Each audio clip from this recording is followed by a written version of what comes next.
The gunshot shattered the warehouse silence before Ada Okonkwo could scream. Blood exploded across Min Yoonho's shoulder as he threw himself between her and the bullet, his body a shield she never asked for but desperately needed. His knees buckled, but he stayed upright, gun raised, returning fire with deadly precision even as crimson soaked through his white shirt.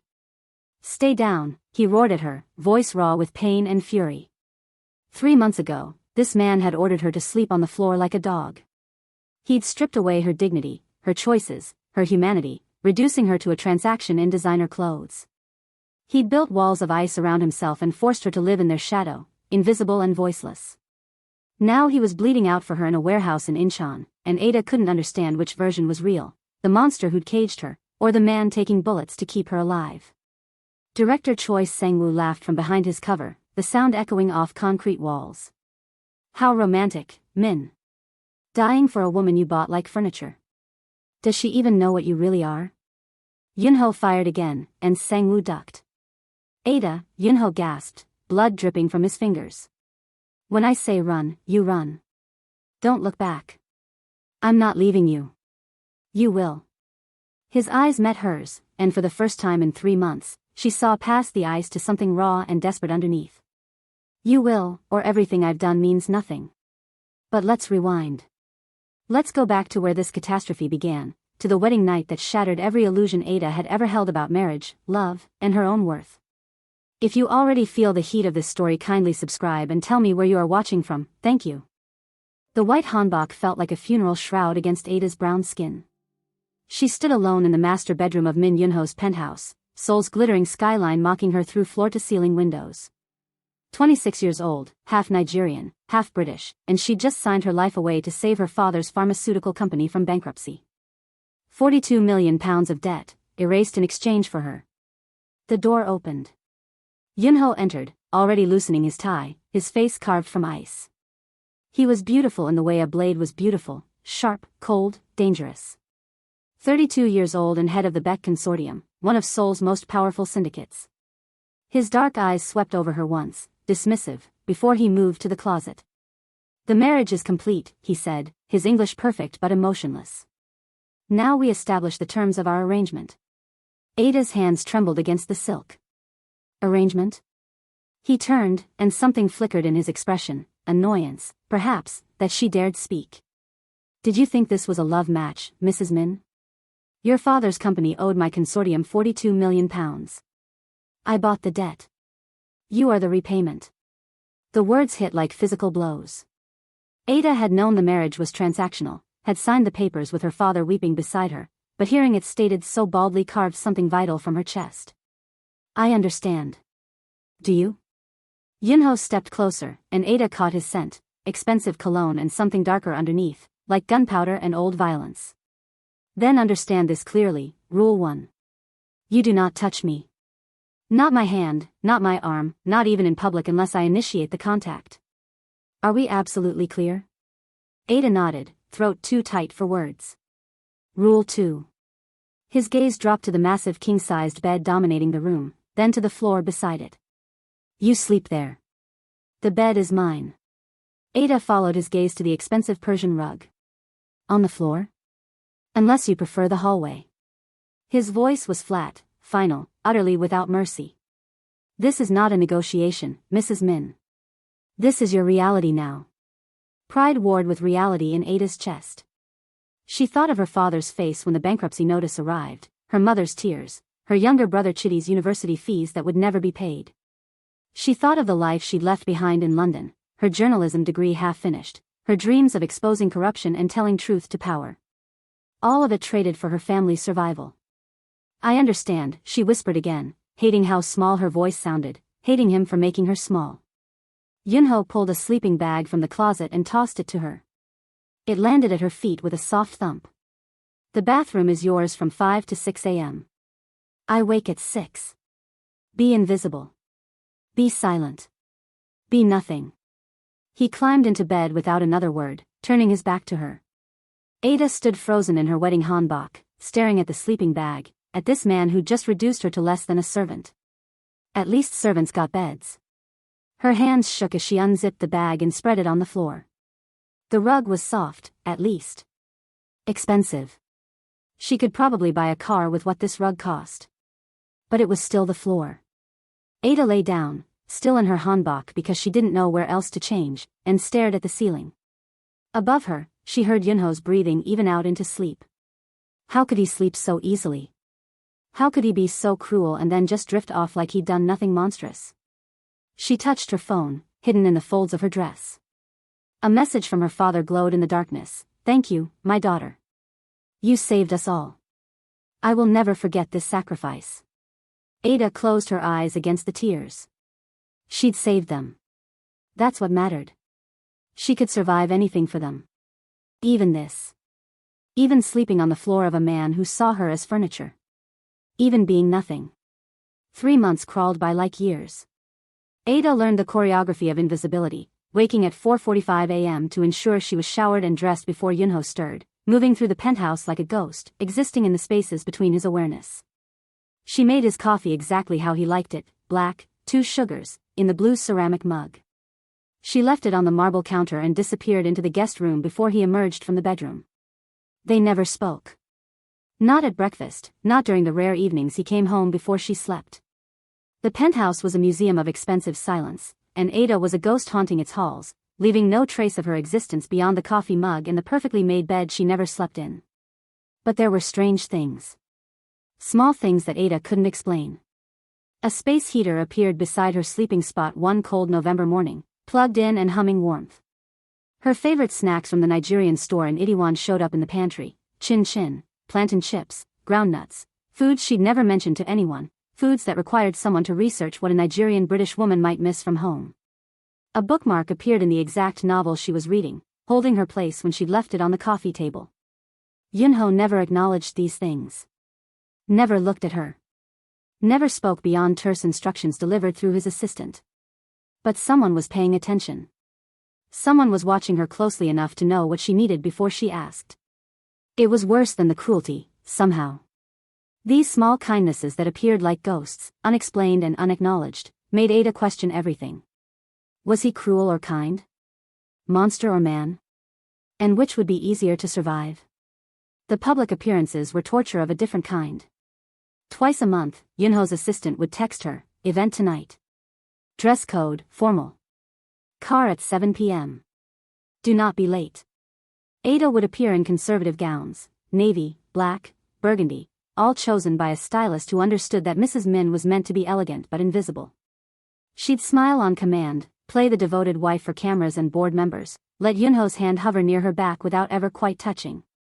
They'd pose for photos, and Ada would feel the weight of eyes assessing, judging, calculating her worth in won and dollars and political advantage.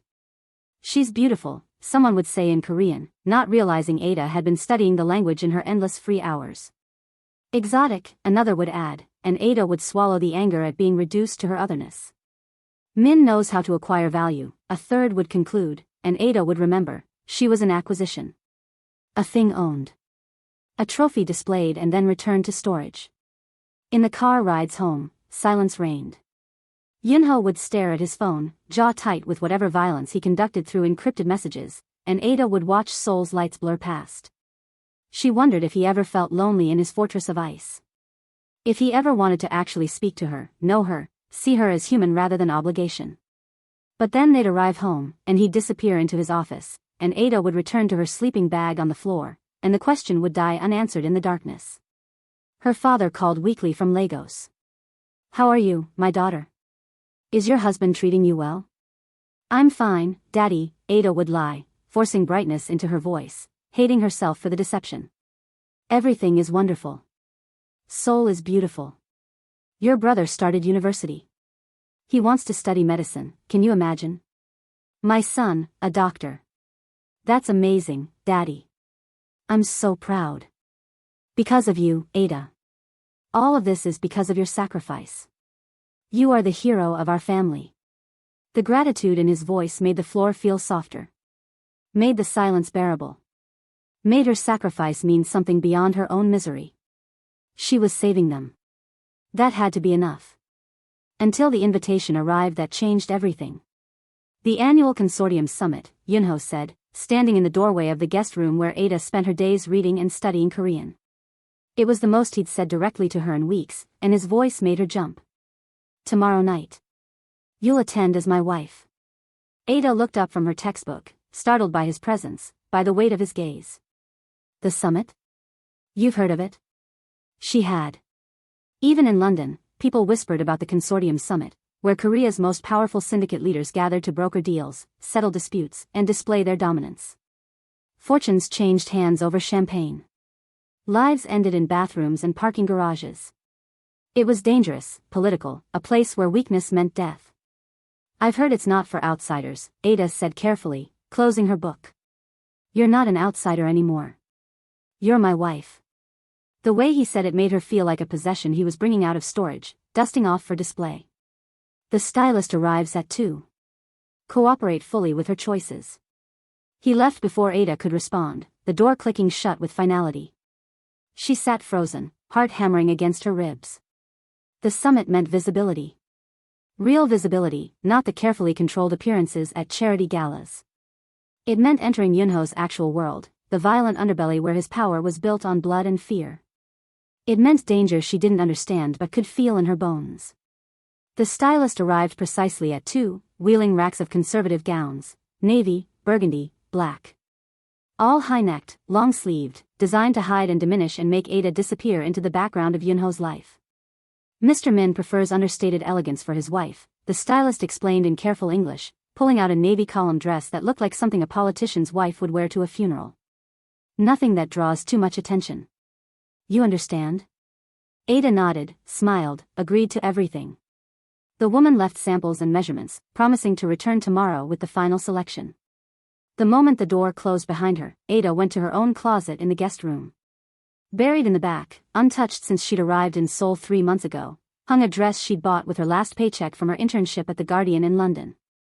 She'd bought it for herself, for the woman she'd planned to become, the fearless journalist who'd break stories and refuse to be silenced, who'd speak truth to power and never back down. The emerald green silk seemed to glow in the dim closet light. Backless. High slit up the thigh. Absolutely, completely inappropriate for a demure contract wife meant to blend into the background. Ada pulled it out and held it against herself in the full-length mirror. For 3 months, she'd been invisible. She'd swallowed her pride, her voice, her entire self. She'd become exactly what Yoonho wanted, nothing. A ghost. A transaction completed and filed away. But looking at herself in that emerald dress, Ada saw the ghost of who she used to be. The woman who'd stood up to her editor when he killed her story about pharmaceutical company corruption. The woman who'd traveled alone to Lagos at 19 to reconnect with her Nigerian roots, despite her mother's fears. The woman who'd never let anyone make her small, until she had no choice. Rule 2 is you sleep on the floor, she whispered to her reflection, watching the silk catch the light. But he never said anything about what I wear. The decision crystallized in her chest like ice forming, beautiful and sharp. If she was going to enter Yoonho's dangerous world, she'd do it on her own terms. She'd be seen. She'd exist. She'd reclaim the pieces of herself she'd surrendered on that wedding night. Even if it killed her. The next evening, Ada showered and styled her hair in the bathroom, door locked, hands steady with purpose. She applied makeup with precision, bold red lips, sharp eyeliner, gold highlighter on her cheekbones. Wore paint. The armor of a woman refusing to disappear. The emerald dress slid over her skin like cool water, the silk clinging to curves she'd almost forgotten she had.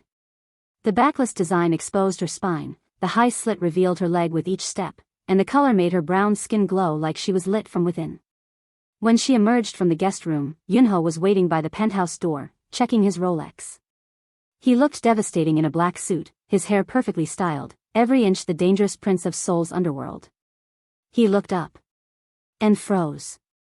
Ada watched the ice in his eyes crack. His pupils dilated so fast it was visible even across the room. His hand, halfway to his pocket, stopped midair like he'd forgotten how to move. His jaw clenched so hard she heard his teeth grind. His breathing changed, faster, shallower, like he'd been punched in the chest.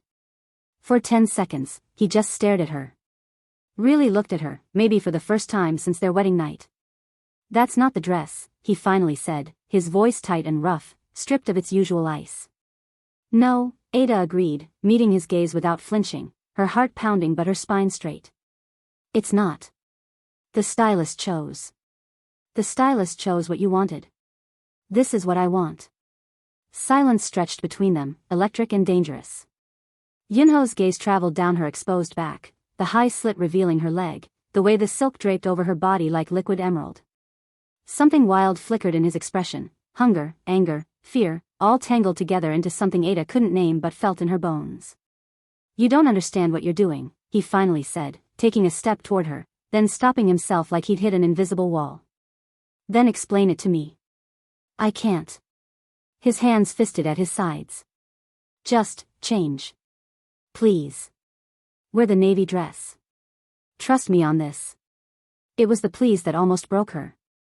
The first time he'd asked rather than commanded. But Ada had made her choice, and she wouldn't unmake it now. No, she said quietly. I'm wearing this. Yoonho's jaw worked. You're going to get yourself killed. Then maybe you should have married someone you actually cared about keeping alive. The words hit him like a slap. Something cracked in his expression, but he just turned and walked out the door, leaving it open behind him. An invitation or a challenge, Ada couldn't tell which. She followed him to the elevator, her heels clicking on marble. In the confined space, Yoonho stood rigid in the corner, not looking at her.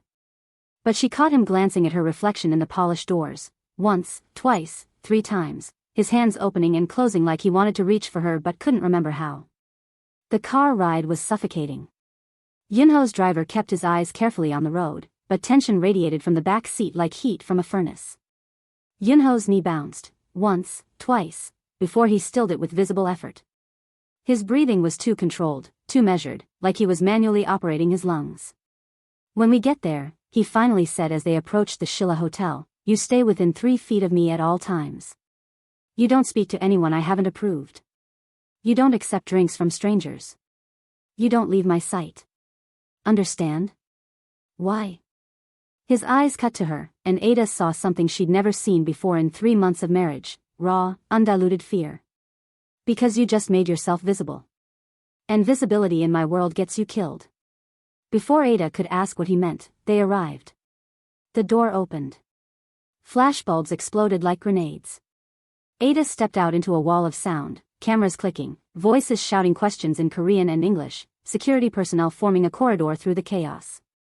She felt Yoonho's hand hover at the small of her bare back, not quite touching, Rule 1 still in effect, but burning like a brand against her exposed skin. They walked into the ballroom, and the crowd parted like water. Every eye turned. Every conversation stopped. Ada felt the weight of 100 assessments, calculations, judgments. Women looked her up and down with barely concealed disdain or envy. Men looked at her with interest that made her skin crawl, their eyes lingering on her back, her legs, calculating her value like she was livestock. But mostly, they looked at Yoonho. At the way his body angled toward hers like a shield. At the possessive space he maintained around her. At the muscle ticking in his jaw, the tension in his shoulders, the way his hand hovered over her back without touching, desperate and restrained. Is that Min Yoonho's wife? Someone whispered in English, clearly not expecting her to understand. I thought she was just a contract. A business arrangement. Look at him. He's about to lose control. She's playing a dangerous game, wearing that dress. Someone should warn her. Why bother? She's already dead. She just doesn't know it yet. Ada's heart hammered against her ribs, but she kept her spine straight, her chin high, her face serene. She'd chosen visibility. Now she had to survive it. Yoonho leaned close, his lips nearly touching her ear, his breath warm against her skin. I need you to trust me tonight. Whatever happens, whatever you see, trust that I'm trying to keep you alive. Can you do that? It was the first time he'd asked her for anything. The first time he'd treated her like a person with a choice, with agency, with value beyond her family's debt. Yes, Ada whispered, and meant it. His hand finally, touched her back. Just his fingertips, the barest pressure against her bare skin, but it felt like an earthquake. Like the world tilting on its axis. Like everything changing in the space between heartbeats. Good, he said, his voice rough. Because we're about to walk into hell, and I need you to hold on. The ballroom glittered like a dragon's hoard, crystal chandeliers casting prismatic light over men in bespoke suits and women dripping with diamonds worth more than houses. But underneath the elegance, Ada felt the predatory current. These weren't businessmen. They were warlords in Armani, sharks in Louboutins, and she'd just jumped into their tank wearing emerald green bait. Yoonho guided her through the crowd, his hand never leaving her back now, Rule 1 apparently suspended in the face of whatever danger he sensed. People approached carefully, deferentially, offering congratulations on the marriage with smiles that never reached their eyes. "Mr. Min, your wife is even more beautiful than the photographs suggest," a silver-haired man said in perfect Oxford English, his smile sharp as a knife. "You must tell us your secret to finding such a treasure." "Luck," Yoonho said flatly, his fingers pressing harder against Ada's spine. "And timing." The man's eyes glinted with malice. "Ah yes, timing. I heard the acquisition was quite sudden. Family connections, wasn't it? Something about pharmaceutical debts?" Ada felt Yoonho's entire body tense beside her, coiled like a spring ready to snap. "My wife's family and mine share mutual interests. That's all anyone needs to know, Director Park." The man retreated with a knowing smile that made Ada's stomach turn. She understood now, everyone here knew exactly what she was. A debt paid in flesh. A transaction. And they were testing Yoonho, probing for weakness, trying to see if he actually cared about the woman he'd bought. "Don't listen to them," Yoonho murmured as they moved away, his voice low and urgent. "They're testing me, not you. Seeing if I'll react." "By insulting me?" "By seeing if I care enough to react. If I do, you become a target. If I don't, you're worthless to them." His jaw was tight. "I shouldn't have brought you here. This was a mistake." Before Ada could respond, a voice cut through the crowd like a blade. "Min Yoonho. How generous of you to finally introduce us to your beautiful bride." The man approaching was tall, handsome in a predatory way, and utterly terrifying in his casual confidence. He moved like a panther, and the crowd parted for him automatically, people stepping back with fear or respect or both. Ada recognized the name whispered around them, Young Tae-won, director of the Eastern faction. Yoonho's primary rival. His enemy. "Tae-won," Yoonho said, and Ada heard the warning in his voice, the threat beneath the civility. "Don't be rude, old friend. I simply want to meet the woman who finally domesticated the Ice King." Tae-won's eyes raked over Ada with open appreciation, lingering on her exposed back, her legs, undressing her with his gaze. Although domesticated seems like the wrong word. "She's rather wild tonight, isn't she?" Yoonho shifted, placing himself slightly between them, his hands spreading wider across Ada's back. "My wife and I were just leaving." "So soon?" "But we've barely been introduced." Tae-won stepped closer, invading their space. "Mrs. Min, tell me, do you always disobey your husband's instructions? I heard he wanted you in Navy tonight." Ada's blood ran cold. How did he know that? Who had told him? "I wear what I want," she heard herself say, her voice steadier than she felt. Tae-won laughed, delighted. "Oh, I like her, Yoonho. She has spine. Most contract wives are so boring. So obedient. But this one?" He reached out, fingers extending toward Ada's bare arm. "This one has fire." His fingers touched her skin, barely, just a brush of contact, and everything exploded. Yoonho moved faster than Ada could process. One moment Tae-won was touching her arm, the next Yoonho had his wrist in a crushing grip, twisting it at an unnatural angle. The crack of bone breaking was audible even over the music. Tae-won screamed. Dropped to his knees. Security rushed forward. "Touch what's mine again," Yoonho said, his voice arctic and deadly, "and you'll lose the hand. Then the arm. Then your life. Are we clear, Director Young?" The entire ballroom had gone silent. Hundreds of eyes watched as Tae-won clutched his broken wrist, his face twisted in pain and humiliation. Watched as Yoonho stood over him, still holding Ada against his side, making a declaration that everyone understood. Ada wasn't just a contract wife. She was his. And he would destroy anyone who touched her. "You'll regret this, Min," Tae-won gasped, being helped to his feet by his men. "You just showed everyone your weakness. You just painted a target on her back." "Then let them come," Yoonho said coldly. "And let them die." Security escorted Tae-won out, still clutching his wrist. The crowd slowly resumed their conversations, but the whispers were different now. Sharper. More dangerous. We're leaving, Yoonho said, grabbing Ada's hand, actually grabbing it, Rule 1 shattered completely, and pulling her toward the exit. Now. They burst out of the hotel into rain that had started falling, cold drops hitting Ada's bare shoulders. Yoonho's car screeched up, and he practically pushed her inside before following, slamming the door. Drive, he barked at his driver. Don't stop. Take evasive routes. The car peeled away from the hotel, and Yoonho finally looked at Ada. Really looked at her, his eyes wild, his chest heaving, his hands still gripping hers like a lifeline. Do you understand what you just did? He asked, his voice shaking. Do you understand what I just did? You broke his wrist, Ada whispered, her own hands trembling now that the adrenaline was fading. I showed everyone in that room exactly what you mean to me. He ran his free hand through his hair, destroying its perfect styling. I showed them my weakness. In my world, showing you care about something is signing its death warrant. And I just signed yours. I don't understand. They'll come for you now. He was almost shouting, losing the control he'd maintained for 3 months. To hurt me, they'll hurt you. Every enemy I've made, every rival who wants to see me fall, they'll come for you. And it's my fault. I should have stayed away from you. I should have kept you at arm's length. I should have. You've been trying to protect me, Ada realized, everything clicking into place. The rules. The distance. The floor. You were trying to make me invisible so no one would target me. Yoonho laughed, bitter and broken. A lot of good that did. The moment I saw you in that dress, I lost control. And now you're going to pay for my weakness. The car raced through Seoul's rain-slicked streets, taking random turns, doubling back, the driver clearly trained for evasion. Ada stared at Yoonho's profile, at the man she thought was a monster, and saw something else entirely. A man terrified of his own feelings. A man who'd built walls to protect her, only to have them crumble the moment she refused to be invisible. Take me home, Yoonho told the driver. Activate full security protocols. No one in or out without my authorization.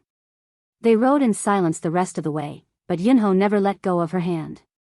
When they reached the penthouse, Yoonho immediately went to his office, barking orders in rapid Korean into his phone.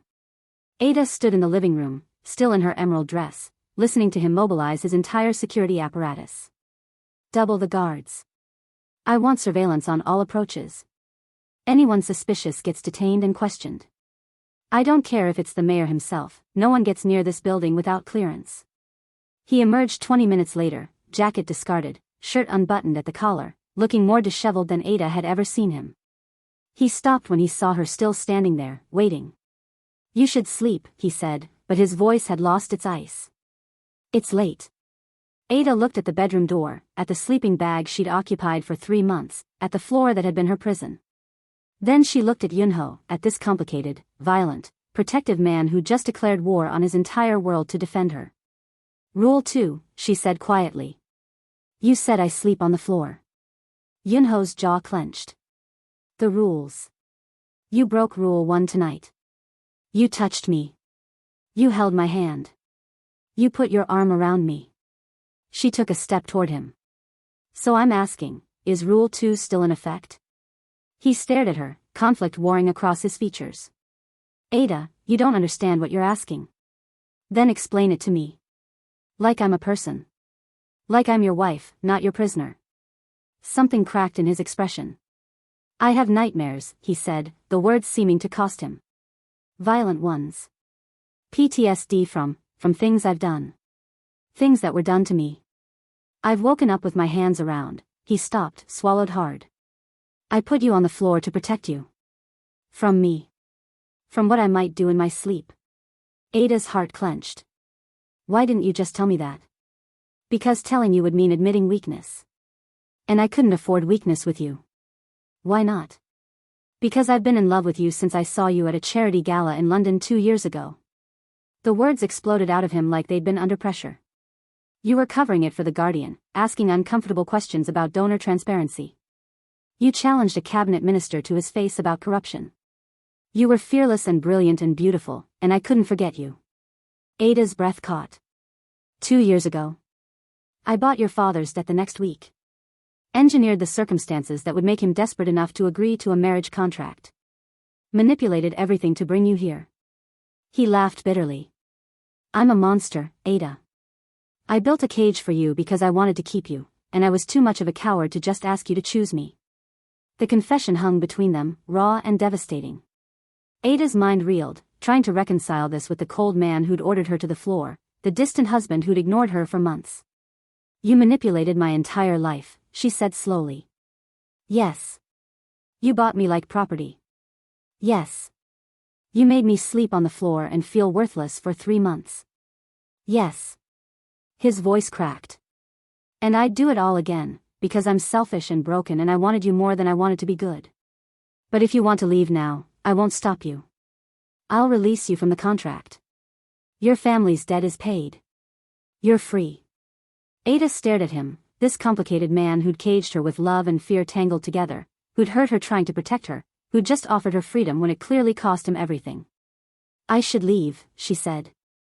Yoonho nodded, his face going blank, walls rebuilding. I'll have my driver. But I'm not going to. He froze. What? You're a manipulative, controlling, emotionally stunted mess, Ada said, taking another step toward him. You bought me like furniture, treated me like I was invisible, and thought isolation was the same as protection. I know. But you also bought my favorite snacks. Put a heater by my sleeping spot. Marked my place in my book. You've been watching me, seeing me, even when you pretended not to. And tonight you broke a man's wrist for touching me. Ada. So here's my proposal, she interrupted. We start over. New rules. New contract. But this time, we write it together. Yoonho stared at her like she was speaking a language he didn't understand. You want to stay? I want the truth. Always. No more manipulation, no more secrets, no more protecting me by pushing me away. She held out her hand. I want a real marriage. With a real partner. Can you do that? He looked at her hand like it was a miracle. I don't know how to be a partner. I only know how to control or destroy. Then learn. With me. Starting now. Slowly, like he was afraid she'd evaporate, Yoonho reached out and took her hand. His palm was warm, his fingers trembling slightly, and when their hands connected Ada felt the walls between them finally, truly crack. Rule 1, she said. Complete honesty. Always. Agreed, he whispered. Rule 2. Mutual respect. I'm not your possession. Agreed. Rule 3. We face problems together. No more protecting me by shutting me out. Agreed. And Rule 4, Ada said, pulling him toward the bedroom. No more sleeping on the floor. For either of us. Yoonho let her lead him, and when they reached the bedroom, Ada kicked the sleeping bag aside. 3 months of humiliation, reduced to a crumpled pile of fabric in the corner. They lay down on the bed together, fully clothed, not touching except for their joined hands, but together. Equals. I don't deserve you, Yoonho said into the darkness. No, Ada agreed. But I'm choosing you anyway. Don't make me regret it. I'll try. I'll fail sometimes. But I'll try. That's all I'm asking. For the first time in 3 months, Ada fell asleep in a bed. And for the first time in years, Yoonho fell asleep holding someone he loved. Ada woke to an empty bed and a note on the pillow, emergency meeting. Back by noon. Stay inside.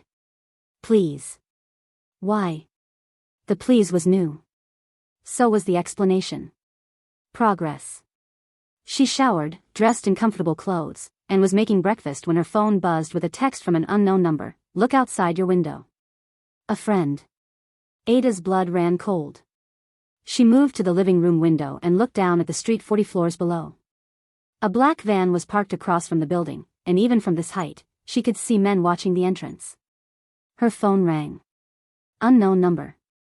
Hello? Mrs. Min. The voice was smooth, cultured, terrifying in its pleasantness. My name is Director Choi Sang-woo. I'm a business associate of your husband's. Well, associate might be too friendly a word. Competitor, perhaps. What do you want? What everyone wants, Mrs. Min leverage. Your husband made quite a scene last night, breaking Director Young's wrist over you. Very uncharacteristic. Very revealing. It got me thinking, what could the great Min Yoonho possibly value more than his empire? Ada's heart hammered. I don't know what you're talking about. Don't you? Let me spell it out, Mrs. Min. In 30 minutes, my men are going to enter your building. Your husband's security will try to stop them. People will die. And when the dust settles, you'll be coming with me. You can make this easy and come quietly, or you can make it hard and watch innocent people get slaughtered. Your choice. The line went dead. Ada's hands shook as she immediately called Yoonho. Voicemail. She tried again. Voicemail. She texted, they're coming. Choi Sang-woo. 30 minutes. What do I do? No response. She ran to the door, but Yoonho's head of security, Mr. Kim, was already there. Mrs. Min, please step away from the door. We're in lockdown. They're coming. A man named Choi Sang-woo. We know. Mr. Min is on his way. We'll hold them off. He said people will die. People always die in this business, Mrs. Min. It's the cost of protection. Ada wanted to scream. She wasn't worth people dying. She wasn't worth this violence. But she also wasn't stupid enough to think she could negotiate with these people, wasn't naive enough to believe they'd let her trade herself peacefully. She was trapped in a gilded cage, and this time the bars were made of bullets. 20 minutes later, the first explosion shook the building. Ada screamed, dropping to the floor as Mr. Kim shouted orders in Korean. Gunfire erupted, staccato bursts that sounded too close, too real, too much like action movies, except this was her life. Stay down. Mr. Kim yelled, pulling a gun from his holster. They're in the building. The penthouse door exploded inward. Men in black tactical gear poured through, and the living room became a war zone. Mr. Kim and 2 other guards returned fire, but they were outnumbered. Ada crawled behind the couch, her ears ringing, her breath coming in panicked gasps. A hand grabbed her hair, yanking her up. Ada screamed, clawing at the fingers, but her attacker was too strong. He dragged her toward the ruined door, and she caught a glimpse of Mr. Kim on the floor, blood pooling under his head. Stop fighting, her captor growled in English. Or I'll shoot you and carry your corpse. Either way, you're coming. Ada went limp. Survival. She had to survive long enough for Yoonho to find her. If he was even looking. They dragged her to the van, zip-tied her wrists, threw a bag over her head. The world went dark and terrifying, reduced to the rumble of the engine and the sound of her own terrified breathing. When they finally pulled the bag off, Ada was in a warehouse, zip-tied to a metal chair. The space was cavernous, empty except for shipping containers and shadows. And standing in front of her was a man in an expensive suit, smiling like this was a pleasant social call. Mrs. Min, Director Choi Sang-woo said. Welcome. I apologize for the rough treatment, but your husband's security was being difficult. Where am I? Incheon. The Port District. Very private. Very soundproof. He circled her chair slowly. I'm going to call your husband now. And he's going to have to make a choice. He'll never choose me over his empire, Ada said, trying to sound certain, trying to believe it herself. Won't he? Let's find out. Sang-woo dialed, put the phone on speaker. It rang 3 times before Yoonho answered. Where is she? His voice was raw, desperate, nothing like the Ice King. Safe. For now. But we need to have a conversation about your future with the consortium. If you hurt her, you'll do nothing, because you'll be dead or in prison. Let's be realistic, Min. You have something I want, controlling shares in the consortium's shipping operations. I have something you want, your wife. Let's make a trade. Never. Then I'll kill her. Right now. Would you like to listen? Silence. Heavy and terrible. Fine, Yoonho finally said, and Ada heard the defeat in his voice, the surrender. I'll sign over the shares. Just let me see her. Let me know she's alive. Sang-woo smiled, victorious. See? Everyone has a price. Even the great Min Yoonho. Come to the warehouse. Alone. Unarmed. You have 1 hour. He hung up and turned to Ada. He really does love you. How sweet. Too bad love is a fatal weakness in this business. Ada said nothing. Just worked at the zip ties around her wrists, trying to loosen them without anyone noticing. If Yoonho was coming, she needed to be ready to help him, not just sit here like a damsel waiting to be rescued. The hour crawled by. Ada managed to loosen the zip ties slightly, not enough to break free, but enough to slip a hand out if she needed to. She catalogued exits, counted Sang-woo's men, 7, noted the shipping containers that could provide cover. When Yoonho arrived, he looked wrecked. His suit was torn, blood on his shirt, someone else's, Ada hoped. His face was haggard, his eyes wild when they landed on her. Ada, he breathed, and the relief in his voice made her chest ache. How touching, Sang-woo said. Now, let's discuss terms.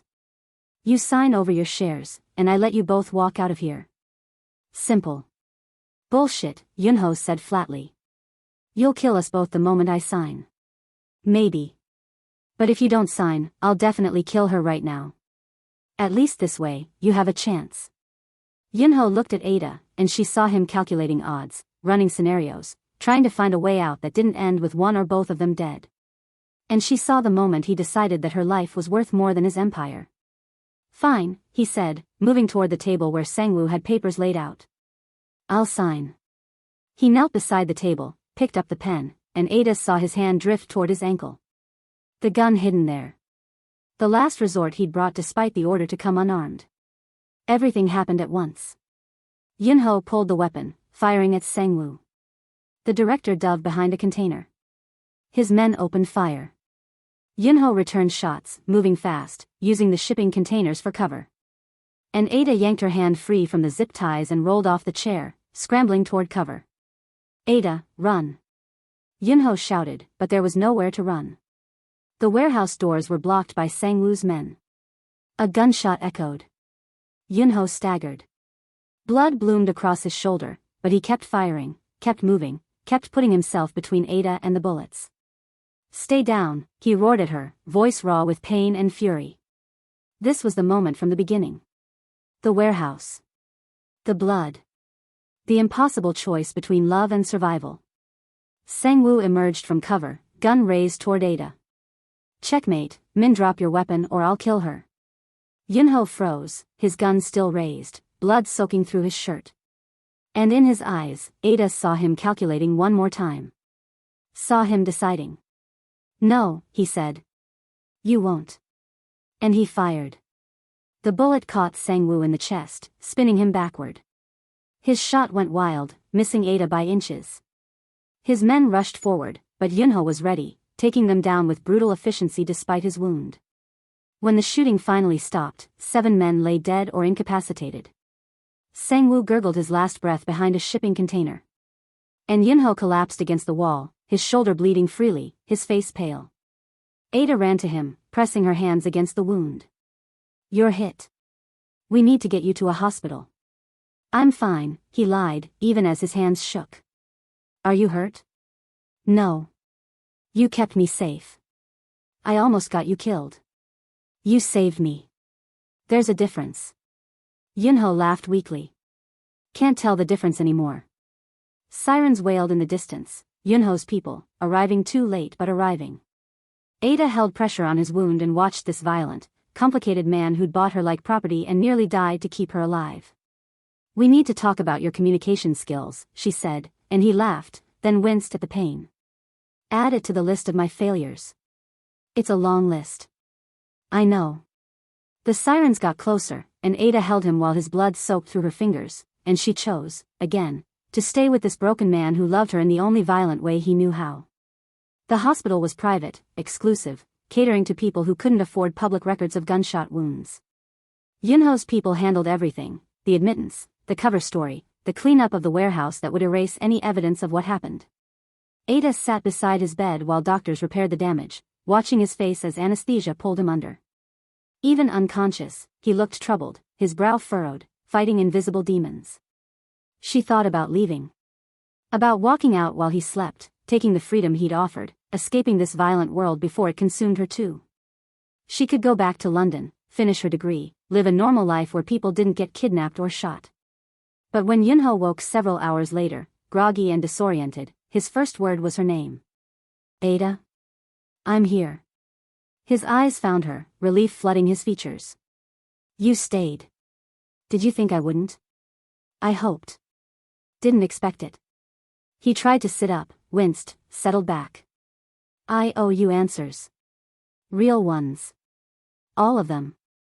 Then tell me everything. From the beginning. And he did. About seeing her at that gala 2 years ago, asking uncomfortable questions that no one else dared ask. About researching her, learning she was brilliant and fearless and everything he wasn't. About buying her father's debt not out of business strategy but obsession, engineering the circumstances that would bring her into his life. I told myself it was love, he said quietly. But love doesn't manipulate. Love doesn't cage. I was selfish, Ada. I wanted you, and I took you, and I tried to justify it by keeping you safe. But safe and imprisoned aren't that different. Why the floor? Ada asked. Tell me the real reason. Yoonho's face clouded. I wasn't lying about the nightmares. I have episodes. PTSD from my early days in the consortium. I've woken up choking people before. Hurting them. I couldn't risk that with you. I couldn't risk waking up with my hands around your throat. The confession was raw, vulnerable, terrifying in its honesty. I made a cage for you, he continued, and told myself it was protection. Put you on the floor and told myself it was for your safety. Pushed you away and told myself it was love. But really, I was just a coward. Too afraid to be close to you, too selfish to let you go. And now? Ada asked. Now I'm still a coward. Still selfish. Still violent and broken and probably beyond repair. His eyes met hers. But I want to try. If you'll let me. No more cages. No more rules designed to control you. Just us. Figuring it out. Together. Ada thought about the sleeping bag on the floor, the months of silence, the way he'd bought her like furniture. And she thought about the space heater, the snacks, the way he'd taken a bullet for her without hesitation. People weren't simple. Love wasn't clean. And sometimes the most broken things were the ones worth fighting for. Here are my terms, she said. Complete honesty. Always. Even when it's ugly. Agreed. We see a therapist. Both of us. Together and separately. Agreed. You teach me how to defend myself. How to shoot, how to fight. I won't be helpless in your world. Yoonho's eyes widened. Ada. I'm not leaving, Yoonho. But I'm not going to be a victim either. If I'm staying in this violent world, I'm staying as a partner, not a prisoner. So you teach me how to survive it. A slow smile spread across his face, the first real smile she'd seen. You're terrifying. You know that? I learned from the best. Agreed. I'll teach you everything. And one more thing, Ada said, taking his hand carefully, mindful of the four. We sleep in the same bed. But if you have a nightmare, if you hurt me accidentally, we deal with it together. No more pushing me away to protect me. Ada, I could really hurt you. Then we'll get you help. Real help. But I won't be separated from you because of fear. We face it together, or we don't face it at all. Yoonho stared at her like she was a miracle he didn't deserve. Why would you do this? Why would you stay with someone who's hurt you so much? Because people are complicated, Ada said. Because you're more than your worst actions. Because I think, underneath all the violence and control, there's a man worth knowing. And because. She took a breath. Because I think I might be falling in love with you too.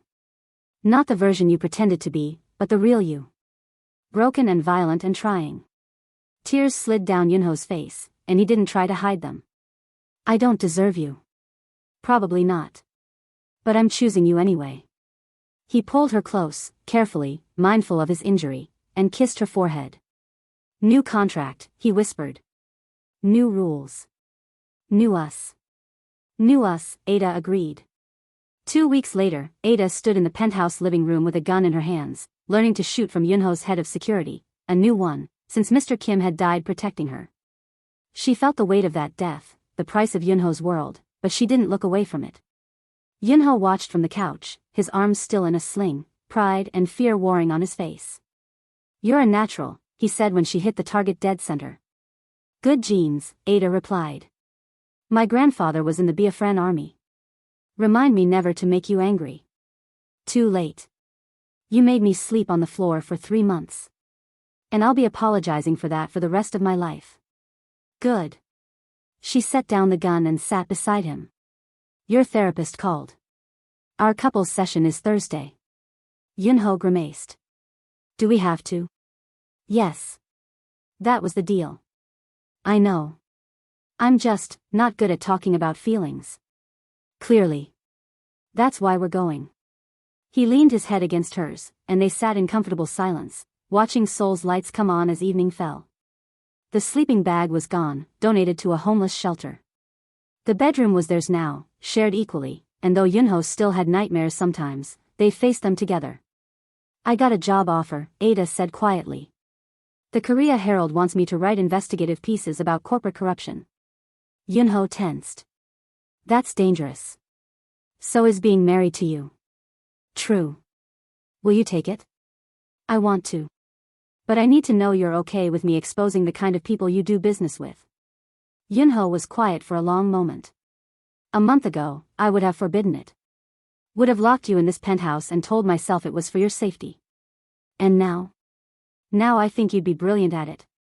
And I'll just have to be okay with my wife terrifying every corrupt CEO in Korea. He kissed her temple. Just promise me you'll be careful. I promise. And I'll let you assign security, but they stay outside the room when I'm working. I need my sources to trust me. Agreed. It wasn't perfect. Yoonho still struggled with control, with the instinct to lock her away from danger. Ada still had nightmares about the warehouse, still flinched at sudden noises. They fought, loudly, passionately, about everything from his overprotectiveness to her recklessness. But they also laughed. Talked. Built something new from the wreckage of their contract marriage. Hey, Yoonho said, pulling her closer. Thank you. For what? For choosing me. For staying. For not giving up on me even when I deserved it. Thank you for learning how to be a partner. For trying, even when it's hard. It's the easiest thing I've ever done and the hardest thing I've ever done. That's love, Ada said. Complicated and messy and worth it. Yeah, Yoonho agreed, and kissed her properly this time. No rules between them, no walls, no cages.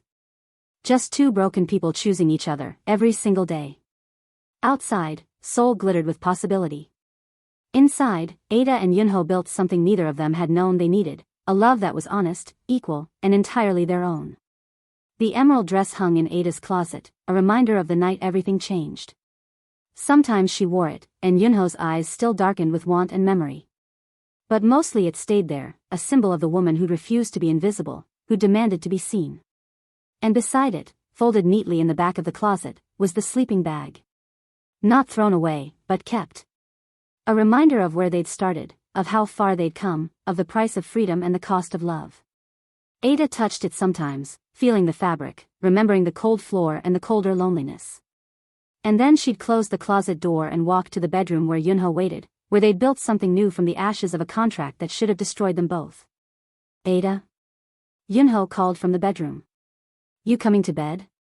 Yeah, she called back, leaving the past in the closet where it belonged. I'm coming. And she did. Not to the floor, but to the bed. Not as a prisoner, but as a partner. Not because she had to, but because she chose to. Every single day, she chose him. And every single day, he chose her back. If you enjoyed Ada and Yoonho's story of finding love in the most unlikely places, please like this video and subscribe for more dark romance stories. Drop a comment below telling us, would you have stayed with Yoonho, or would you have left? What would you have done differently? We love hearing your thoughts. And if you want more stories about complicated love, redemption, and second chances, hit that notification bell so you never miss an upload. Thanks for watching, and we'll see you in the next story.